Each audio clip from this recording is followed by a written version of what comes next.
আসসালামু আলাইকুম। আজকে বৃহস্পতিবার আমাদের পুষ্পপাড়া হাটের দিন। হাটের দিনে হাটে চলে আসলাম। এরপর দেখি অসংখ্য আখ নিয়ে আসছে ব্যাপারীরা। এখান থেকে যে আখটি পছন্দ হবে সেইটি কিনবো। কেনার পূর্বে আপনাদেরকে দেখাচ্ছে এখানে কত পরিমাণ আখ আছে। এখানে প্রচুর পরিমাণ আখ আছে। এখান থেকে যেগুলো পছন্দ হবে ওইগুলাই নিব। মামাকে জিজ্ঞেস করলাম কোনটা ভালো হবে।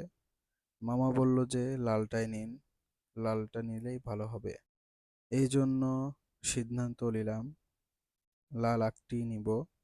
মামাকে বলার পরে মামা এক টুকরা কেটে পরিষ্কার করছে।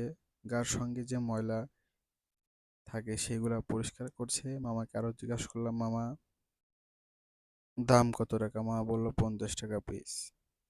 সে যত্ন সহকারে আখের সাথে শিকড় এবং ধুলাবালি আছে এগুলা পরিষ্কার করছে। সে অনেক দক্ষতার সাথে এই জিনিসটা পরিষ্কার করছে। পরিষ্কার করার শেষে আমার হাতে দিয়ে দিল এক টুকরা। আমি এইটা খেয়ে নেই আগে, তারপরে সিদ্ধান্ত নিব আরো নিব কিনা। এই জন্য আখটি আমি ছিলে খাচ্ছি এবং মাশাআল্লাহ অনেক মিষ্টি এবং এইটা অনেক নরম।